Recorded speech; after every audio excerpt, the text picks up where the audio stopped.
अपराधी अनंत पट्टनायक हत्या घटनार पर्दाफाश कला पुलिस साइंटिफिक टीम।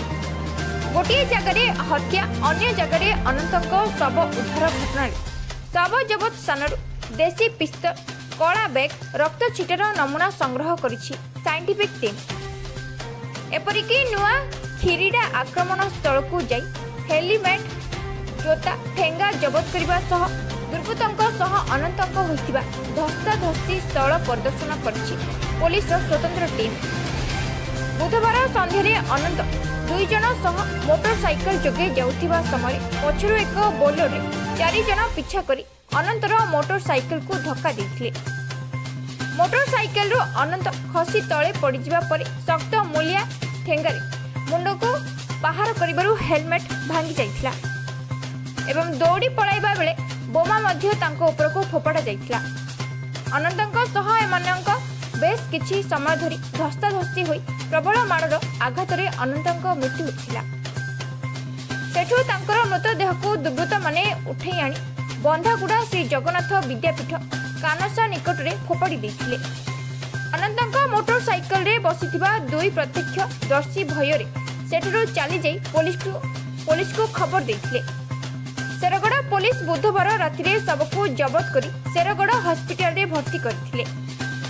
मृत अनंतंको बापा रक्त जुड़ुबुड़ु शव चिन्हट करबा परे थाना रे एतला दैथिले। एतला को आधार करी पुलिस घटनार तदंत करी मारणास्त्र और बंदूक जबत करछि। तदंत अभियायित रहुथिबा आशिका उपखंड आरक्षी अधिकारी सूचना दैछन्ति। प्रकाश थाउकी अपराध पृष्ठभूमि रे अनंतंको साम्राज्यर अंत घटिछि। तांको नाम रे जिले रे 10 रु ऊर्ध्व स्थान रे 17 रु ऊर्ध्व मामला रहिछि। हत्या उद्यम चोरी राहाजानी डकैती और बमिंग भली आर्म्स एक्ट रे छंदे होइथिबा अनंतंको जातीय निरापत्ता आईन रे संपृक्त करथिले। अनंत पट्टनायक अपराधिक कार्य रे लिप्त थिले एवं काली घटना पर तांको बापा रिपोर्ट पर शेरगढ़ थाना रे केस पंजीकृत होईछि।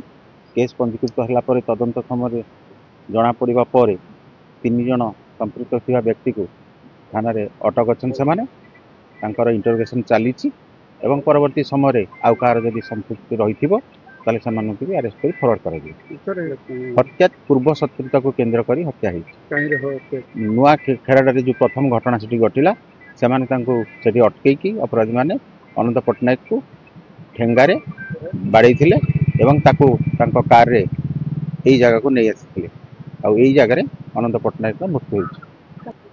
जबत प्रक्रिया चली बर्तमान जबत सरला पर संपूर्ण विवरण हम देबु।